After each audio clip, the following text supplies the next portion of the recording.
What is going on, everybody? Welcome in. We are live. College football is officially back. It's officially the fall season. We are here to discuss week 0. We have a 6-game slate.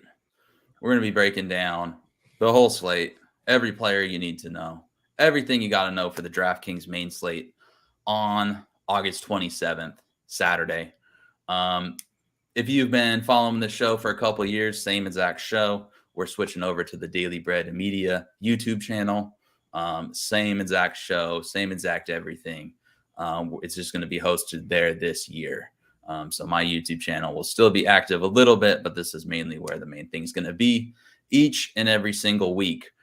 One thing that has changed, I have a co-host, Mr. Kevin Mount. Why don't you introduce yourself, Kevin? What's going on? Yeah, thanks, JD. Just excited to kick off the season. Excited to see my Huskers in Dublin, see how they do. Some excitement. Well, hopefully Frost can actually get things going. Just my background, I've been doing college daily forever, basically since it started. I had a run. I was on College Football Geek for years, and have put some content there, content in other places, and just really enjoy it and like breaking it down. Yeah, so like I said, I've been doing the show for a few years. This is year 3. I truly believe there's not a lot of great free information out there for college football. Agreed. DFS. And I truly believe we're giving out some of the best intel. So I would not just bring on any asshole onto the show to water down the content. I chose Kevin. I asked him to come on with me this year because me and Kevin have had a really good back and forth over the years. Very few people, maybe a handful, I would trust to come on the show and give good information. And Kevin he's up there, man. Like, he's for sure in that group. He's given some great information over the years. And we don't always think the same is another thing I like. Sometimes he'll mention a guy and I'm like, dude, I'm not playing any of that guy. What are you thinking? And then half the time they end up going off. So I'm like, damn, I should listen to Kevin. So over the years, I've learned to listen to Kevin, and I think you guys should learn to listen to this week as well. Okay, looking at the slate, we got 6 games. It's obviously not a great slate, Kevin. We have 2 FBS versus FBS games, or sorry, 2. Yeah, so Nebraska Northwestern and then Illinois, Wyoming are probably the 2 headliners because there's 2 Big Ten teams playing. Other than that, we have 3 FCS schools in here: Duquesne, Idaho State, and APSU. And then we also have UCONN, who might as well be an FCS school. So what's your overall thoughts looking at this slate, Kevin? Yeah, I mean, I think it's going to be a slate where some of these small school guys that are really low owned percentage-wise are what's going to win it, right? So when you're going to get a Duquesne receiver that's 2.3% owned and he goes for 100 and a touch, that's the type of thing that's going to win this slate. So GPPs, that's kind of what you're looking for. I wouldn't play that in cash, but GPPs, that's kind of what you're looking for. That dart that's going to be low owned and do something. Yeah, absolutely. All right, you ready to dive in? Let's get started. Let's do it. Yep. All right, let's do it. First game we got on the board. Western Kentucky is a 26.5-point favorite. Over under is 66.5. This is one of those games you mentioned. We have those small schools. I will point out Austin P. This is actually like a common game. You're seeing FCS versus FBS. You might be thinking it's kind of a random game. This is actually Western Kentucky's 6th most common opponent. They've played 42 times in the past, so kind of a rivalry going back through the years here. Been pretty lopsided lately, though. Last year, looking at Austin P, they weren't a great FCS team. They were 6-5. They scored 32 points per game and allowed 25. They had one game against Ole Miss and obviously didn't come out successfully in that one. They lost 54-17. Matt Corral threw for 5 touchdowns, and then they ran for 336 yards as a team. So did not go well. I would not say Western Kentucky is Ole Miss, but they certainly are expected to have a good offense. Bailey Zappi rewrote the passing record books last year. The thing is, he's gone. Jareth Stearns is gone, their leading wide receiver, who rewrote some records at wide receiver. Your offensive coordinator, Zach Kitley, who in 2020, the team was not good offensively. You get Kitley, you get Zapley, you get all these transfers. And basically, it was an immediate change, and now all those guys are gone. So they're trying to run it back. Helton hasn't had great offenses before, but he's trying to keep that. He keeps Ben Arbuckle as his new offensive coordinator. I believe he's only 26 years old. He was the quarterback's coach last year under Kitley, so he's supposed to be like a Kitley disciple. But if you're 26 years old, I'm not sure how long you've been learning in the system. And he was high school co-offensive coordinator and quarterbacks coach in 2020. So this kid is really getting his first chance early. Basically, with all these questions, Kevin, what's your overall thoughts on Western Kentucky? Because they're going to be the chalk on this slate with such a high over/under. Everyone's expecting 50 points. What are your thoughts? Are they going to keep these prolific offensive numbers this year? Yeah, I think, as you said, they'll definitely be chalk. Kitley leaving, going to Texas Tech. I think, it's going to be a big blow. They'll still score points, obviously, and they'll still probably put up 40 this week. However, with how chalky they're going to be and how expensive their quarterback is, I'm not. I'll have some exposure, but I'm not totally sold. And I think you can look elsewhere and get similar production. I think there's going to be some adjustment. You're not just going to walk right in and drop zappy numbers again. It's just not going to happen. So I'm on them, but I'm not going to load up on them this week for sure. There's a receiver I really like, but we can get into that. All right, so let's break down their team here. Austin Reed's the quarterback, most expensive quarterback on the slate, $9,000. He won the job. He's a D2 transfer. He won the Division II national championship. Supposedly, he looks great in practice. But again, he's a former D2 guy. I know Bailey Zappi was FCS. This kid's not Bailey Zappi, but he seems to have positive report. They don't really run the ball at all. So I'm not looking at their running backs, and they use a lot of different backs. There's going to be like 4 guys involved. I know they're going to score a lot of points. Some of these guys probably get a touchdown, but I think I don't see a back scoring 25, so I'm not interested at all. The wide receivers, Malachi Corley last year stepped up because Mitchell Tinsley's gone. Jared Stearns is gone. Those two combined for like 3,500 yards last year. But Tinsley was pretty productive in his time on the field last year as a young guy. He's expected to probably be the wide receiver one. Price-wise, he's way up there. He's the most expensive receiver on the slate. But looking at camp reports, him and Dawood Davis, it was just their two names being mentioned as the top guys. So the pricing, I think, is way off on Dawood Davis because I wouldn't be surprised. He's a converted defensive back. I think he started his career at Oregon. The team loves him. They're saying he's like a cap. I don't know if he's a captain, but I know he's like, they're talking about him as a trusted player. The coaches love him. He's clearly talented. If he was at the Power 5 level, he's made the position switch. He was pretty good last year. I wouldn't be surprised if Dawood Davis is like the most owned player in this game and one of the most owned wide receivers, but I think he has immense potential. The price point's super cheap. Other than that, they're going to Josh Stearns, Jared Stearns' brothers there. This guy actually led the FCS in 2020. So he's a deep ball threat. He had 31 yards per reception. So he's a deep ball guy. He only caught 13 passes that year in 4 games, and he went for over 400 yards and 4 touchdowns in 13 passes. I'm not sure he's going to start, though. It sounds like Dalvin Smith. He was the team's offensive MVP during the spring. He caught a bunch of balls and made a bunch of plays in the spring. It sounds like he might earn a starting role. Jalen Hall, the Western Kentucky transfer, is 6'4" and has burning speed. He's going to be on the field. And then you also have Matheson, the transfer from Akron, who is pretty good. So it's kind of like you have your 1 and your 2, I feel pretty good about, are going to be the 1 and 2 this year. The 3s, the 4s, the 5s, and 6, you're kind of throwing darts. And I'm not really sure a lot of people are going to be on Dalvin Smith if you want a low-owned option to kind of maybe pair with Hall. But other than that, I think it's kind of clearly the price point is Dawood Davis. And then Corley, I have no problem playing at chalk unless you're trying to get different, obviously. But I don't know. I've talked too long. What are you thinking, Kevin? We're pretty similar, right? So the quarterback, obviously he'll probably throw for 350 and 3 or 4. So he's gonna do well, but he is the highest priced quarterback, and he's also going to be highly owned percentage wise. So I'll have some exposure. I won't go crazy. Running backs, I want no part of it. I think I don't really understand the pricing. They're Kai, I can't think of his last name. He's like 7,000. I would never pay that for a Western Kentucky running back. So no interest there. Dawood Davis is the receiver I was referring to at 4,800. He's pretty much a free square. He's plug him in. It's obviously going to be chalk. However, in this case, I'm okay with eating the chalk because the potential you talked about.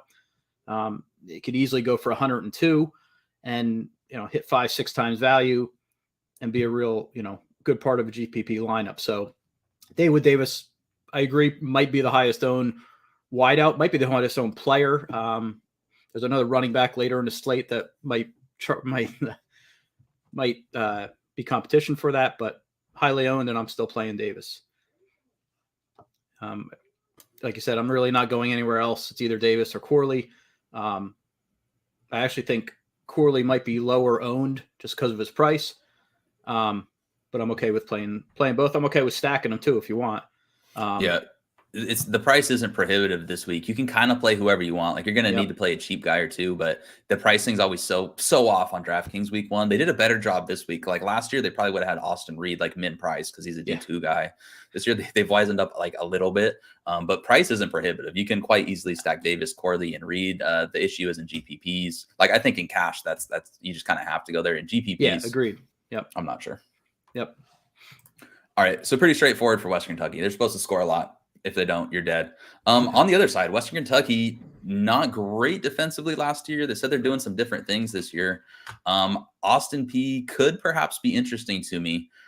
They're coached by Scotty Walden. He took over the program in 2020, and I think this is a good program. So they were only 6-5 a year ago, but I heard some interesting things researching them. They're moving to the ASUN, which is supposed to be the best FCS conference. And Scotty Walden said they want to be the best FCS team in the country. So he has big plans. I think they're going to be better this year than last year. I think they could be competitive in this game. I might even bet them a little bit. Running back wise, they lost their two leading guys last year. And they combined for over 1,200 yards and 16 touchdowns. So they're a pretty good offensive team. And with the amount of plays Western Kentucky is going to be running, I think Austin P is going to get on the scoreboard. They get Josh Samuel, a Jackson State transfer. He originally committed to Western Kentucky out of high school. So kind of a funny little whatever happened here, revenge game happening here. He rushed for 600 yards in his redshirt freshman campaign, which still ranks top 5 in Western Kentucky history as a freshman player. So he was good enough to get on the field as a freshman at Western Kentucky. And he was pretty good for Jacksonville State. So Josh Samuel, I am interested in at running back. And then the leading receiver from last year, Dre McCray, his name rhymes, so that's cool. He was pretty good. He had 53 catches, 867 yards, and 8 touchdowns last year. He was their lone offensive player on the 29-man ASUN preseason all-conference team. And they had another 800-yard wide receiver last year who's gone. So I think McCray could have an even bigger year and go for over 1,000 in the FCS. He's only 4.7K on DraftKings. I think if you're looking for a guy who's going to go off, I think either McCray or Samuel, maybe even both if you're trying to get kind of crazy. I think I'm for sure going to be slotting these guys in my lineup. Yeah. McCray might be my favorite play on the slate. I really like McCray. Like you said, he looks like to be their best playmaker, had like 800 yards, 8 touchdowns last year. I agree they're going to score. Western Kentucky is certainly no defensive stalwart, so they will definitely score. I could see him scoring 28 points, and I think McCray will be involved. So I really like McCray. I think that's a solid play, and I don't know how highly owned he's going to be. I think he might be mid-level, which is good. So between him and David Davis, pretty good receivers where you can load up anywhere else you want then, price-wise. Are you plunging at the quarterback at all? I am not. I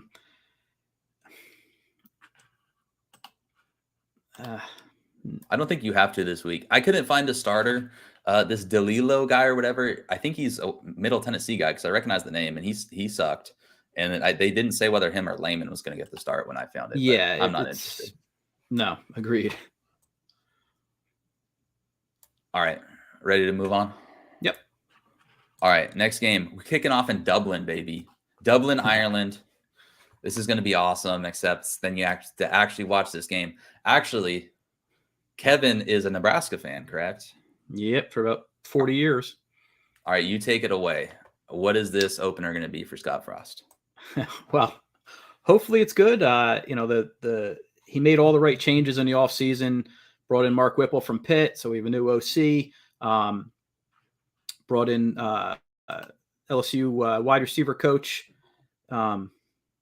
Mickey Joseph, and brought in Casey Thompson, a quarterback from Texas, and Trey Palmer, the wide receiver from LSU. So we got the guys. Now we just have to see what they do with it. There's been a lot of buzz, obviously. A lot of people are thinking some good things. And, Northwestern, it's a great team to prove it against and come out and drop 35, 40 points. So that's what I'm hoping for. I think we'll definitely see improvement.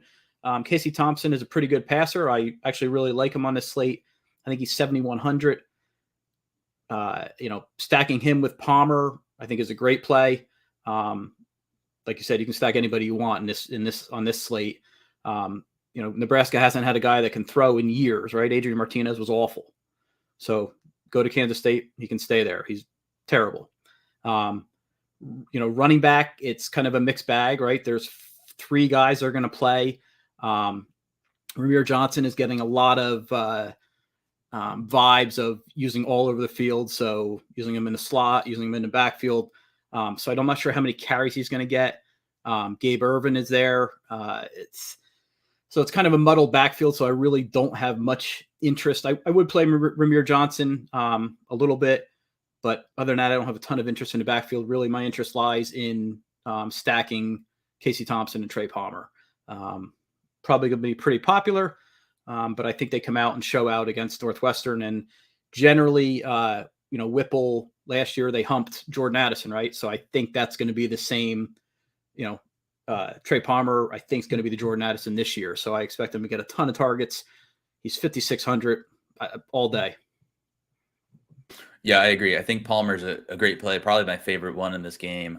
Casey Thompson, I've been a fan of Casey Thompson at Texas last year. Like, if you listen to the show last year, every time Texas was on the slate, I would just make fun of them trying to play Hudson Card. The kid was brutal. I had the displeasure of watching him play live, and he just shouldn't have been on the field. Casey Thompson, it was night and day. He was a lot better. Whipple, you already mentioned it. This offense is going to be pretty good. I think I'm pretty bullish on Nebraska as a whole this year. I know I can't trust them, but it seems like they made the fixes. Whipple's a great hire. You get an upgrade at quarterback, in my opinion, at least more steady. Yep. Palmer, like the wide receiving core is changed. I think overall I'm bullish. My only issue is, like, I don't know what to think of Northwestern because they sucked last year, but they didn't return anybody last year. Like, they had no returning production. Like, I remember they were favored against Michigan State in the opening game last week, and I'm like, there's no way. They lost everybody. They're going to suck.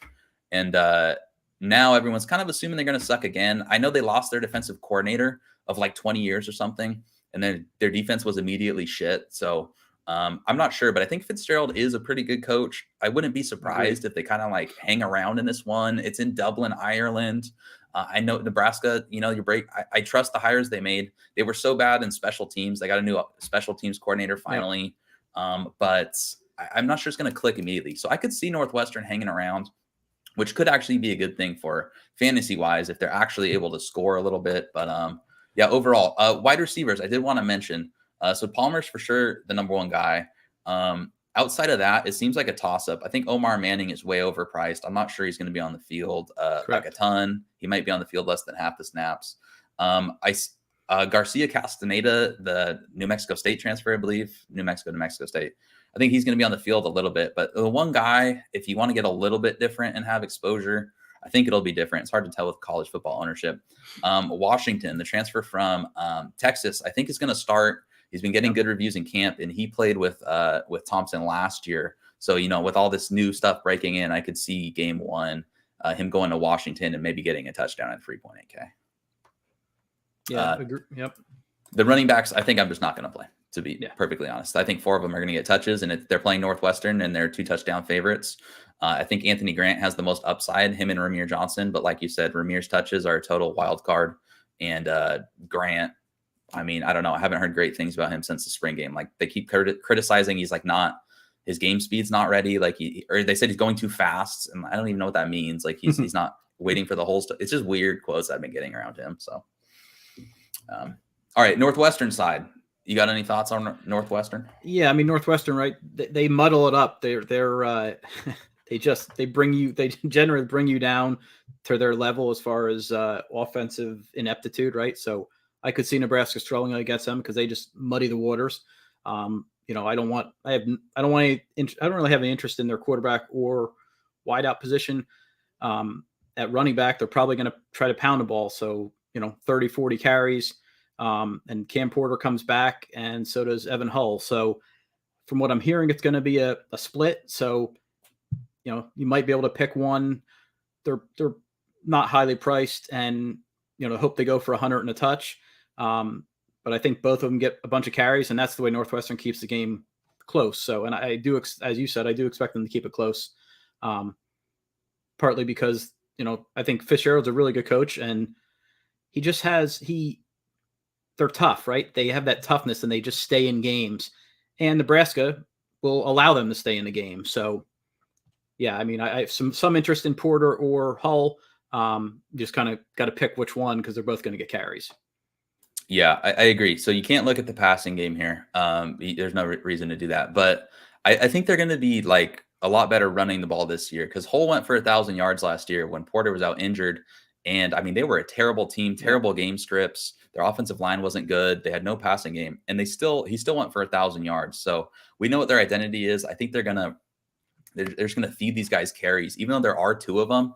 Like, either guy could be productive. I kind of have like a sneaky suspicion that one of these guys could decide the slate. I think I'm going to end up with some Hull ownership. Cam Porter, I mean, he was injured before the season started last year, so he should be healthy. I saw some beat writers saying like, well, maybe they'll run Hull more in game one while Porter works his way back. But if it's been more than a full year, I'm not sure how much I believe that. So I think you're fine playing either one of these guys. I know Porter was the bigger recruit, but Hull's coming off a 1,000-yard season. I really like his receiving upside. I don't mind Hull in cash. I think Hull I'm actually slightly bullish on this week. And I don't think his ownership is going to be all that high, unless people forgot Cam Porter exists, which is totally possible. All right. Next, we have the game of the week, Kevin. Idaho State Bengals versus the UNLV Rebels. Okay.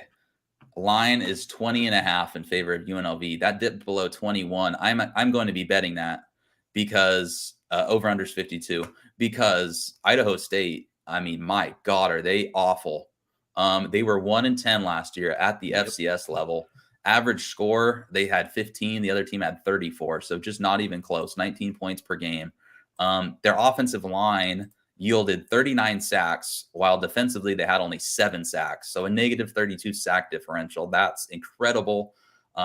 They're the worst team in the Big Sky. They're the worst team on this slate. They're a joke. I heard somebody mention on a podcast this morning. I didn't have time to verify it. So somebody out there, go ahead and let me know. Do the chat. I heard they have a new head coach because their last coach caught a murder charge. Get back to me on that one if anyone's out there in the chat. But it's about as bad as you can get. UNLV, not a great team under Marcus Arroyo, but they have some pretty interesting offensive guys I think we'll talk about. And I thought they really showed signs of life last year. The stats were terrible, but I think I know what Arroyo's trying to do, right? And they're just trying to run the ball and play defense. And I don't really see why that wouldn't work here against the Idaho State defense that allowed over 2,100 rushing yards last year for 4.9 yards per carry. So what are you thinking here in this game, Kevin? Yeah, agreed. The Idaho State Bengals are terrible. Like you said, 1-10. UNLV is obviously not a good team. However, they're much better than Idaho State is, right? So I don't really have any interest in any Idaho State guys. Just not going to do it. As far as the UNLV side, so I don't even know if they've named the quarterback, so I really don't have any interest there. I know they haven't. So it was a 3-way battle. So they put Doug Brumfield. He's a dual threat. They put him with an oar on Harrison Bailey. I don't know what to think about who's going to start. I guess like Brumfield was in the portal, then they pulled him back, which I thought was weird. So I thought, and they kept listing Harrison Bailey third on the depth chart in the spring, which I thought was weird. And now Cameron Friel was the Mountain West freshman player of the year last year. And he's like third on the depth chart. He's like not even in the conversation, apparently. I wouldn't be surprised in a blowout. I think it's going to be a blowout. I wouldn't be surprised if all three of these guys get run. Yeah. So quarterback, stay away from. The running back is the guy that everybody's going to be on, for 3,300, Aiden Robbins, who Louisville transfer. This kid's like 6'2", 230. Like, he's a big kid. And for 3,300, I mean, he's a free play, right? So it just comes down to how highly owned is he going to be. Regardless, I'm going to play him, obviously. So it's one of those instances where you pretty much put him in every lineup and hope something crazy doesn't happen. And he, his floor should be 100 and a touch. His ceiling is probably 202. So it's for 3,300, it's crazy. I think on FanDuel, I think he's like 75. So FanDuel waited a little bit to put their contests out, and they got the pricing a little better. He should be double this price. Yeah, the price is a joke. It's hard for me to get away from it in large fields. Sure, you can play one without him, but I agree. Like, I don't really see how he has a bad game. We know what they're going to do offensively. They lose the program's all-time leading rusher, who they just fed carries. Like, it wasn't a committee at all. Yeah. So these guys who were behind him in the program, like, it wasn't listed as an or on the depth chart. Aiden Robbins immediately came in. Yeah. Like, his first practice, the beat writers were already saying he looks like the best guy on the field. He clearly won the starting job. He's the clear starter. He's big. He's huge. He can run. He's going to have some breakaway runs.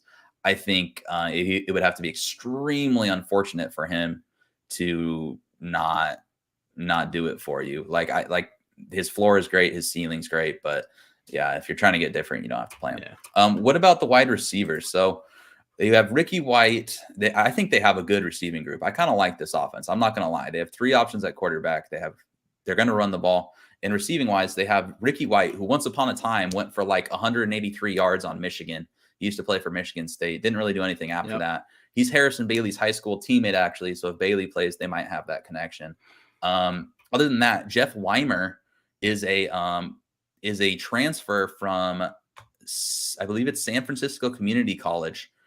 He had 75 receptions for 1,250 and then 17 touchdowns last year for a team that went 13-0. He's a number 7 JUCO recruit. I've been hearing great things about Jeff Weimer. He's only 4.4K.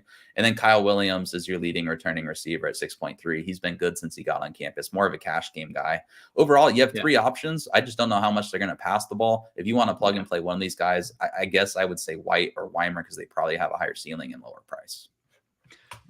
Yeah, and Kyle, like you said, Kyle Williams is the cash guy. Kyle Williams has been there for like 10 years. I feel like he's been there forever. And but if you're going to go for GPP, I go with one of the other 2. But again, it's kind of a dart because I think, as you said, I think they're going to pound it a little bit. They'll get the quarterback some basically it'll be a glorified scrimmage for them. So they got to get the quarterback some looks passing. So I'm okay with any of them really. I don't have a preference though. Yeah, I think just because I've been hearing good things about Weimer, I mean, yeah, I don't have a huge preference, but they have some depth. They had another transfer they really like, and then Griffin. This kid's played before too, so like I said, I'm not sure if these guys are going to be on the field all game long anyway. Idaho State, again, we're not playing anyone here. I just want to mention they have Tyler Vanderwall as their quarterback. He's competing for the job, but he'll probably win. And I said that name sounds familiar. And it's because he started his college career all the way back in 2017 for Wyoming. He got some decent run for Wyoming. Anyway, so he's their quarterback. And then Jalen Johnson is a transfer who should be their top receiver. Him and Brandon Johnson are both 6'2". So at least they got that going for him if you want a dart throw to be crazy, but definitely not highly recommended. All right. Moving on. Wyoming versus Illinois. This one is an Illinois 13-point favorite. That line is on the move. It was -10 like yesterday. It's really been moving. I got a little bit in at -11. I saw Wyoming had a few defensive players. I think 2 guys that should have been starters are questionable for this game. I think they're going to sit. Basically, Wyoming, I really like Wyoming. Traditionally, I would see this line and the over-under is only 44. I would say 2 teams that have a very similar style are going to run the heck out of the ball and try to play solid defense. I've generally been a Wyoming backer. I think people just don't like them because they're boring and Craig Bohl's boring, but that doesn't matter if you have a solid football program. I'm rethinking that this year. I am concerned. They had a terrible offseason. They lost their starting quarterback, starting running back, their best wide receiver by a mile, Isaiah Nair. That kid was incredible. They lost him. I keep seeing a bunch of Pac-12 teams with their transfers as their starters. There's like 5 of them that transferred and are starting at better programs. This program lost a ton. I was very critical of the Brett Bielema hire when it happened for Illinois, but I think you kind of have proof of concept. They were better than a lot of people thought. Not to pour salt in the wound, Kevin, but we learned that week 1 against Nebraska last year, even though they were thoroughly outplayed, they somehow won that game. Well, that's what they do. But I think Illinois I think they should roll here. If they don't win by 14, that's pretty bad. But fantasy wise, low scoring game. There's not going to be much interest in the passing game. Do you have any interest in either side in the passing game? I do not. I think this one's going to be played in a phone booth, like you said. Run, and run some more. And Isaiah Williams for Illinois, I think he's like 7,300. I wouldn't pay 4,300 for him. So I know he's got some off-season buzz, and they're going to use him all over the field. I've heard that story before with Isaiah Williams. I'm not buying. I'm going to let other people pay that price for him. And I'm just honestly, this game, I love Chase Brown, obviously at running back. I don't mind McCray either. In fact, I wouldn't mind playing both in the same lineup, stacking them both. I think they're both in line for 15, 20 carries each. So I think you can stack them both. McCray's a nice value. I think Chase Brown isn't too, he'll still hit value. On the Wyoming side, the only guy I would think about is Titus Swen. I like him, but as you said, I don't know that he's going to get much opportunity. I think Illinois is probably going to drub him. Yeah, and I'm not like a super strong read on that. Like I said, it could be closer. They're both defensive mind running teams, but I mean, that's definitely my read on this one. I think Chase Brown is probably the top running back on the slate. I know he's priced up there with Calvin Tyler, who we'll talk about, who I think I view him somewhat similar. Lee, I just like Chase Brown in general. I think he's a really good running back. I think he's underrated, as well as McCray. McCray is a beast. His kid as a freshman, he's a beast. He's fast. He like, if he breaks a 70-yard touchdown this game, nobody will be surprised. So I like that angle. He's probably going to be very low owned in tournaments. Isaiah Williams, I think I might have a share. I set like a handful of lineups, didn't have him in there. I agree. Normally I would fade the noise. Normally I totally agree. But in those lineups where and here's the thing, college ownership is so hard to predict, because in a few of my chalky lineups, I want to be like, okay, I'm going to go from Corley to Isaiah Williams, because I do think he's a very good football player. It's just the opportunity. They don't pass the ball, right? And here against a Wyoming team that lost its entire secondary to the transfer portal, and then lost the starting safety, Buck Coors, to injury, I'm like, I think Isaiah Williams could have his best game of the year, and he may not be highly owned. The thing is, some people might just see their 13-point favorite playing in the Big Ten and just plug and play Isaiah Williams because he's been getting so much hype. So that one's tough for me to read. I might just throw a share in there just to see what happens. Other than that, Wyoming, I agree with you. Austin Peasley, their quarterback, I actually think he might be a little underrated. He played at Utah State last year. He split time with Logan Bonner, who we'll talk about later. And this Peasley kid was okay. He ran the ball better than I think people are giving him credit for. And the team does like to run their quarterback.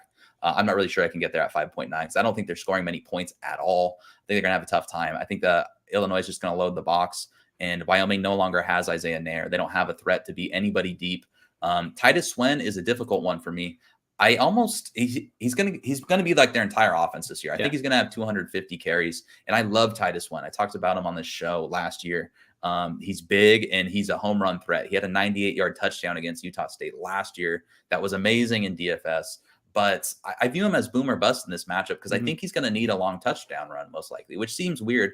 But I just don't really picture him going for like 25 carries for 150 yards. I don't think they're going to run for 150 yards unless Peasley's having a few bootlegs or something. So I think he's going to need a long touchdown run. That could absolutely happen. He's probably going to get 20-something carries.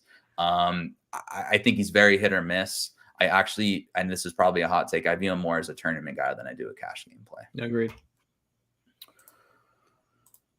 Alrighty. Utah State versus UConn. Utah State won the Mountain West Championship a year ago. They now play the UConn Huskies, who are absolutely god-awful at football. The over-under is 59.5. Supposed to see some scoring in this one. That seems kind of high to me. I'm not really sure why it'd be that high. They think UConn's going to score like 28 points. Okay, I'm not really sure why that's that high personally. But anyway, Utah State, they have a great passing attack. They return nothing from the receiving core. They lose about 3,000 total yards and 30-plus touchdowns. Devin Tompkins, Brandon Bowling, and Derek Wright from a year ago. So that's going to be a topic on this slate. Their pricing is really low.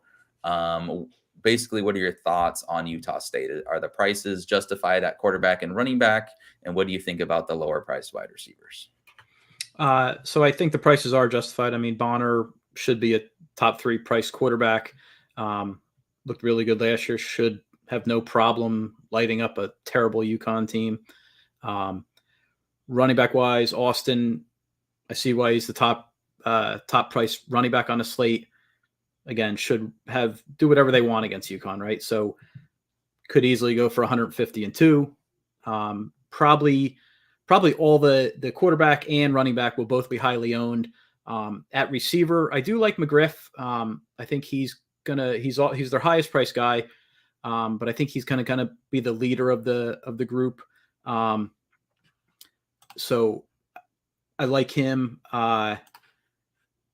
Cobbs, the transfer from Maryland, he's getting some love. I wasn't a huge fan of his at Maryland. I didn't see a lot from him. Last year when Demas went out, he had a chance to do something. I think he was hurt too then. So I'm not a huge Cobbs guy. The guy that intrigues me a little bit, because I think he's going to start. I think he's going to start in a slot is, and he's got a great name, Nye Davis at 3,900. So I might have some exposure there, and I think he'll be low owned. And again, it's kind of a dart, so could be really good, could be really bad, but I'll roll with some Nye.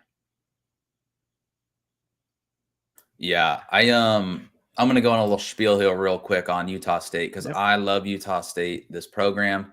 I've just been hearing negative things about Utah State because everyone's giving their picks for Mountain West, and they're going to take a step back this year. Well, okay, if they take a step back, this is a double-digit win team. I forget if they won 10 or 11 games last year.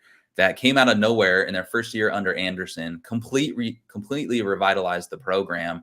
I heard some people saying they had PFF graded them as, I think, either the worst or like the second to worst wide receiving core in the entire country heading into last year.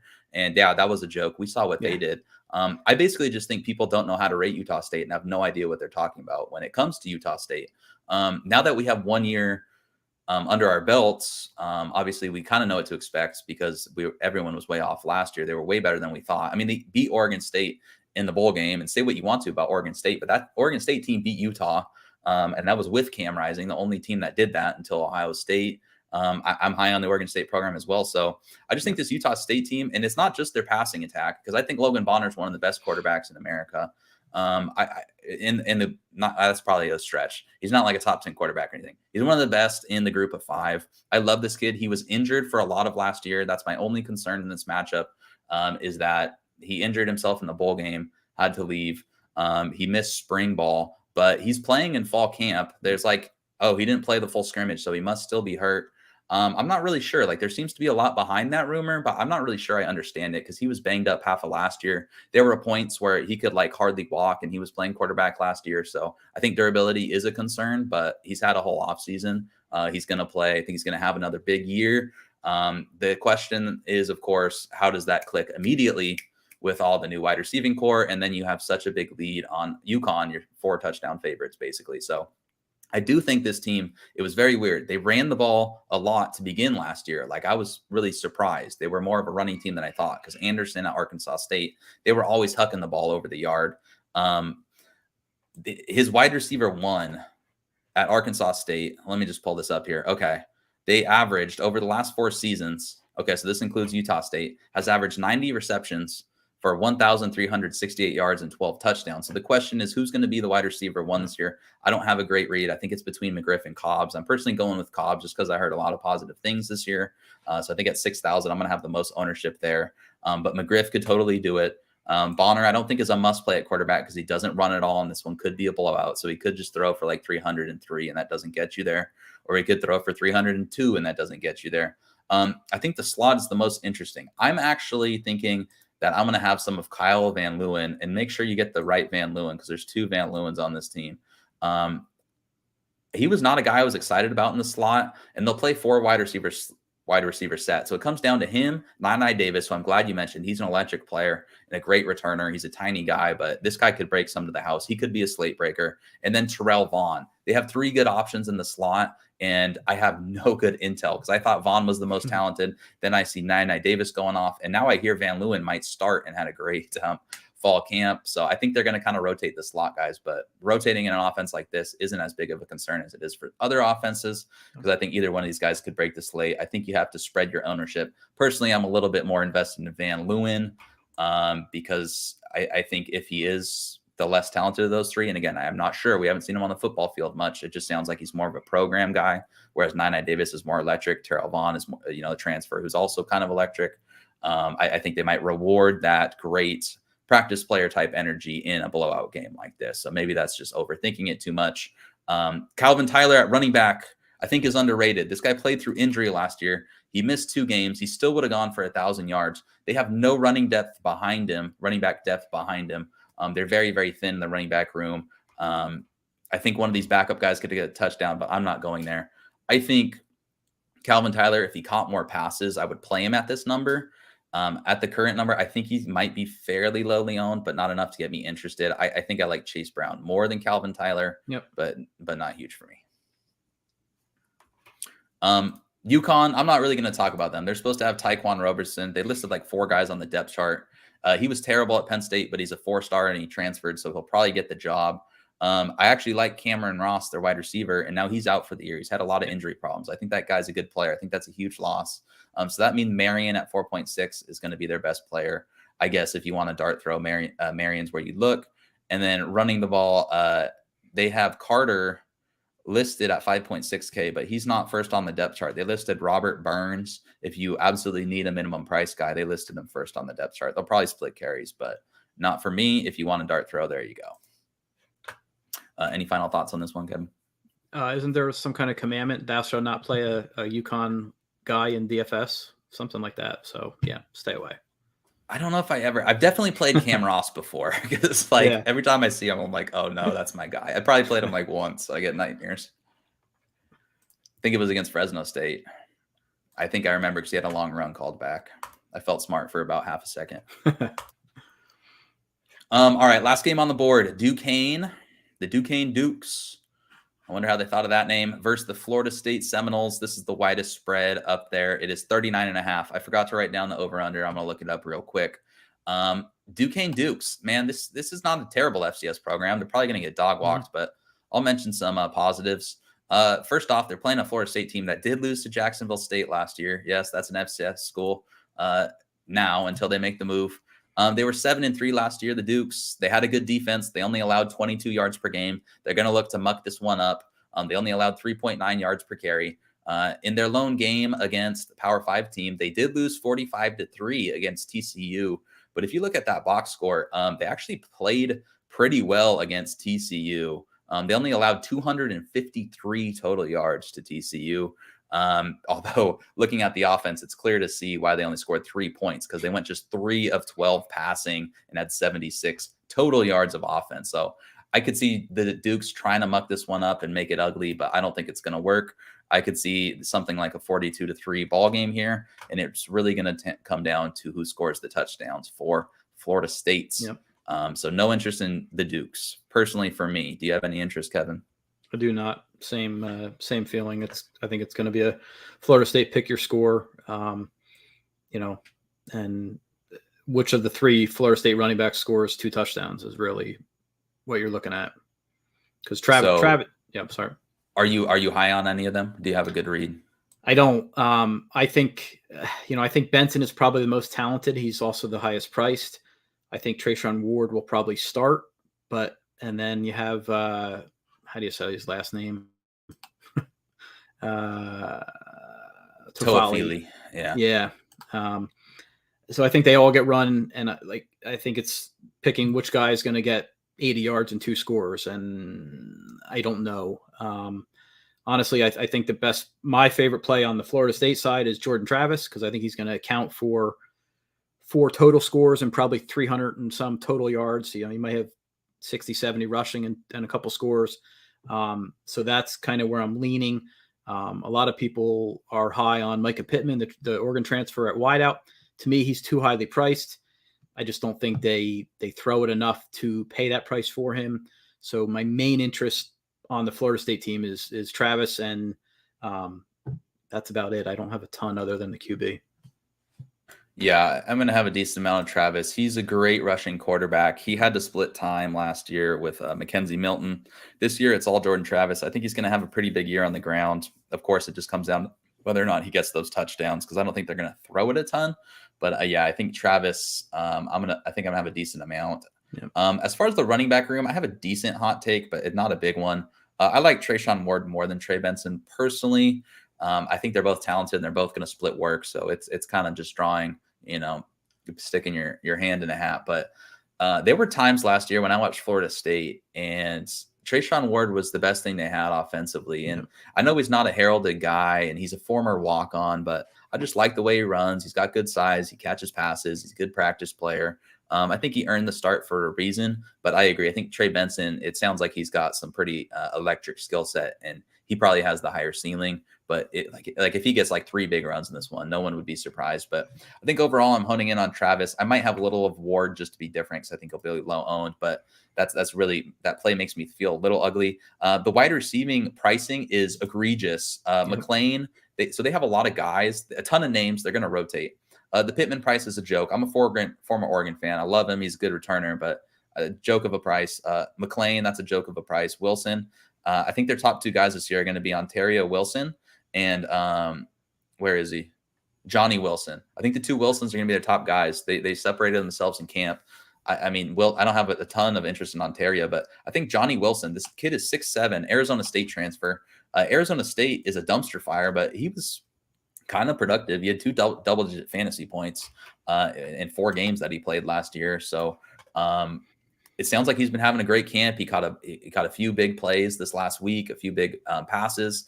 I think he's going to be Jordan Travis's favorite target, and I think he's a red zone target as well. So at 4.1K, Johnny Wilson, I'm kind of hoping, since he's like the 5th, 6th, 7th highest priced wide receiver, and it's a crowded room, I'm kind of hoping I can get a lower ownership and maybe get a touchdown out of him. So of the lower price guys, I think it's him and Van Leeuwen at wide receiver I'm mostly looking at, in addition to McCray from Austin Peay.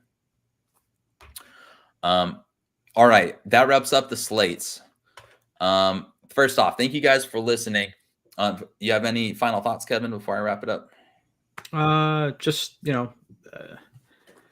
it's all about picking that, like I said, that low price guy, low school guy that's going to hit. And I think that's going to be the key this week. I think week 1 we'll have a much better look at things, but kick it off this week and let's get it.